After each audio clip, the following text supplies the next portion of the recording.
Hi, my name is Paul Copan, and I'm the Pledger Family Chair of Philosophy and Ethics at Palm Beach Atlantic University here in West Palm Beach, Florida. And this week's Real Faith Q&A addresses the question, how do we know Jesus is God?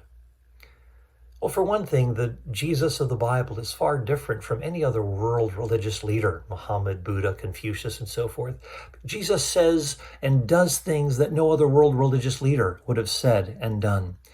He makes claims about being the final judge of all people, that he has the authority to forgive sins, that he is the Lord of the Sabbath, that is, the one who is the ruler over all creation.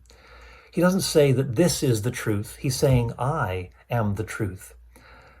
Not only this, Jesus' very disciples, who are Jewish and believe that there is one God, also believe that Jesus shared in the identity of this God.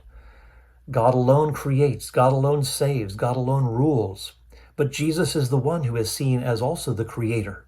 John says that by him all things have been made, that Jesus is the Savior of all, that only through him can salvation be found, that Jesus is the King of kings and Lord of lords. And they worshiped Jesus and they ascribed to him these titles that only belonged to God.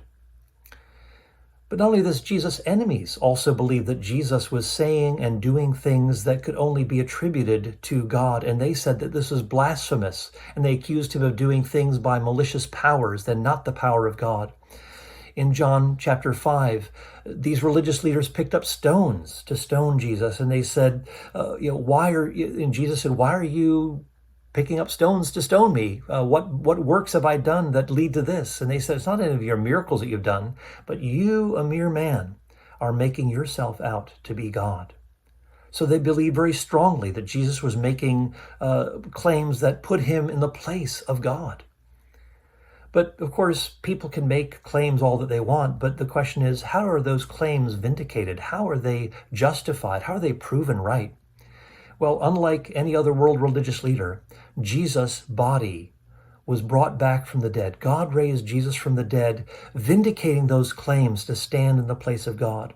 And there is historical evidence. The Apostle Paul in 1 Corinthians 15 lists all the eyewitnesses who saw Jesus alive after his death. And he said, there's one group of 500, most of whom are still alive. You can go ask them. Jesus appeared to James, the half-brother of Jesus, who didn't even believe that Jesus was who he said he was during his earthly ministry, but the resurrection changed that. The Apostle Paul, who was a persecutor of the church, Jesus appeared to him. He was changed because of that and actually became a proclaimer of the good news of Jesus Christ after that encounter.